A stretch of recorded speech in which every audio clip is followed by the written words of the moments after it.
Na jurisprudência, a gente vê algum padrão do que é, tipo, argumentado ou do que é, vamos dizer assim... Tá gastando em jurisprudência, você estudou pra esse episódio, fala a verdade. Não, é que eu aprendi com ele no dia a dia. Ou vamos falar assim, ó, do que a gente pega da maior parte dos casos aí... O que é jurisprudência? Que os juízes decidem e tal, que a gente vê como decisão nesse tipo de entrave, assim. São decisões antigas que é usado pra outra... Pra outra causa, né? E aí? Ele tá falando, ele sabia mais que eu sobre a palavra. Ele estudou também pro episódio. É isso aí. Tem que ver, né? Preparado. É isso aí, não. O cara tem repertório. Essa história de repertório já me custou caro. Ele sempre fala pra mim, cara, preciso que você faça tal coisa. E às vezes é de última hora. Eu falo, mas tá de brincadeira, falta tanto tempo. Ele fala assim, mas você tem repertório. Fica eu falei tranquilo. assim, ó, isso daí tá me custando caro, cara, essa história de repertório. Mas a gente consegue ver algum tipo de padrão nesse tipo de briga ou nesse tipo de confusão? Olha, Felipe, a maioria dos casos que eu vejo ou que eu sei que acontecem são voltados para esse tipo de discussão. Uhum. Acho que eu vou responder sua pergunta indo talvez por uma outra linha.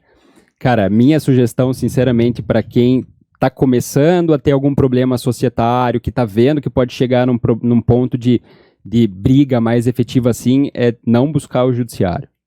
Tá? Cara, agora você quebrou o paradigma aqui na minha cabeça. Que legal, cara. Sabe por quê? Porque quando você chega... Vira uma afronta, talvez? É que quando você chega num determinado ponto e que você fala assim, não, agora eu vou judicializar a questão... Cara, você tá entrando num mundo em que você não sabe onde que vai chegar aquela situação, entende? Então você vai entrar com uma ação, de vez em quando você tem a expectativa que aquilo vai se resolver em 6 meses e aquilo vai se resolver em 10 anos. Nesses 10 anos você tá com a sua empresa totalmente travada. É isso aí, e você não consegue se movimentar, você não consegue sair daquela situação, você fica esperando um resultado. E a outra parte também já não vai colaborar, vai falar, fala com o advogado X, exatamente. Né? Então, putz, que cara, quebrou o paradigma. Então, e muitas vezes você... é aquela situação, né? Quando você vai pro judiciário, aquilo tá fora do seu controle. Entendeu? Então, muitas vezes vale a pena você investir em uma tentativa de resolver isso tipo fora. Uma consultoria, um cara mais neutro, algo do tipo, né? O contador, que nem você citou, talvez. Exatamente. E deixa eu falar, beleza, aí é uma dica que você deu surreal pro cara que tá no extremo, né? Lá na ponta, né? O cara que tá realmente sentindo. E o cara que vai começar. Porque assim, né? Vamos falar. Às vezes eu tenho visto que são os contadores que geram os contratos societários. Mas vamos falar a verdade, que quando você falou o modelo, eu falei, cara, isso não sei se é tão antigo assim, porque eu vejo alguns padrões por aí, né? Vi isso essa semana. Vejo uns padrões. Cara, para o cara começar direito, vamos dizer assim, vai fazer uma sociedade, seja, o amigo dele, mas o amigo também tem umas habilidades de negócio, faz sentido para ele, não sei. Mas para ele se blindar, né, de uma maneira que comece direito, o que você daria de dica para ele?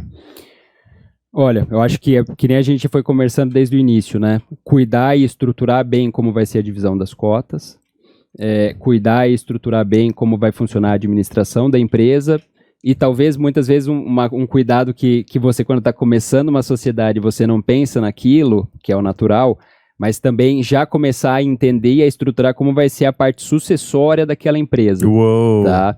Muitas vezes isso é um ponto de conflito que, cara, isso sempre acontece, a gente sempre vê no dia a dia. Falece um sócio. E o que acontece? Entende? Rapaz, isso dá problema, cara. Isso dá problema. Isso é um negócio que dá muito problema, porque aí as situações são, assim, as hipóteses são muitas do que podem ocorrer, né? Então, por exemplo, vocês dois são sócios numa empresa, vocês chegam num determinado momento e falam assim, puxa, olha, se você falecer, você, meu sócio, falecer, eu acho que eu não quero seguir a empresa com os seus herdeiros, por exemplo. Ou você fala assim, não, eu tenho um contato legal com os seus herdeiros, eles estão dentro da empresa, a gente vai tocar essa empresa juntos, então a gente vai estruturar o nosso contrato, o nosso negócio para esse modelo. Isso é uma coisa que o ideal sempre é que seja previsto também em contrato. Cara, agora que você falou, veio uma história de um cliente, olha que doido. Foi assim, né? Era 2 sócios, né? Tipo eu e o Felipe. Uhum. E aí eu falei, eu vou chamar minha irmã aqui, né? Aí veio a irmã. E ela começou a trabalhar e não se deu bem com o Felipe. Pensa nesse cenário. Não se deu bem, não sei o quê. Aí conversando, o Felipe chegou, Roma, não vai dar certo. E aí o que aconteceu? Eu faleci assim, aconteceu um negócio. Essa pessoa, o cliente, faleceu. O que aconteceu? Ela não tinha herdeiros, não era casada. foi pra mãe. A mãe tinha mais de 80 e tantos anos, parece que ela não podia assumir. Foi pra quem? Pra irmã, que não se dava e entrou de sócia. As duas que tinham tentado trabalhar, não se davam, viraram sócios. Cara, pensa numa confusão. né? E aí resumiu que dividiu a empresa, né? Não conseguiram. E aí a empresa que estava crescendo aí dividiu forças, aí voltou alguns anos para trás, cada um pro seu lado. Isso também acaba sendo decidindo a maioria das vezes pelo que está definido no contrato social. Tá? Se você for ver hoje no Código Civil como regra, ele está previsto lá que no artigo 1028, que se você tem o falecimento de um sócio, o procedimento normal é você resolver a participação societária com relação àquelas cotas. O que isso quer dizer? Você fazer uma apuração do valor daquelas cotas. Sim. E você fazer um pagamento para os herdeiros. Por outro lado, se o seu contrato social dispõe diferentemente, a tendência é que você siga o que está no contrato. Então, muitas vezes, o desejo pode ser qual? Então, vamos apurar qual seria o valor daquele sócio que faleceu. Ao invés da irmã entrar como sócia, a gente vai apurar o valor daquelas cotas, vai prever como que o pagamento daquelas cotas pode ocorrer. Você aí, também em contrato, você estipula que o pagamento vai ser parcelado, um parcelamento a longo prazo, de uma forma que não vá dificultar o dia a dia financeiro da empresa. E os herdeiros podem não aceitar esse parcelamento para exercer o direito da empresa? Veja, aí eles podem não aceitar, mas eu particularmente entendo que eles teriam dificuldade de manifestar esse não aceite deles, porque se já estava no contrato social, isso era uma condição já que estava aceita pelo sócio anterior, uma condição pré-estabelecida. Entendi. Por isso o cuidado, né? Já é quase um texto de testamento já, né? Praticamente o cara deixou isso em vida e registrou. Cara, e é ruim isso, né? Você pensar, né? Mas, cara, são coisas que geram muito problema lá na frente, se der. Isso requer amadurecimento, né, da pessoa. Sem dúvida nenhuma. Tomar esse cuidado.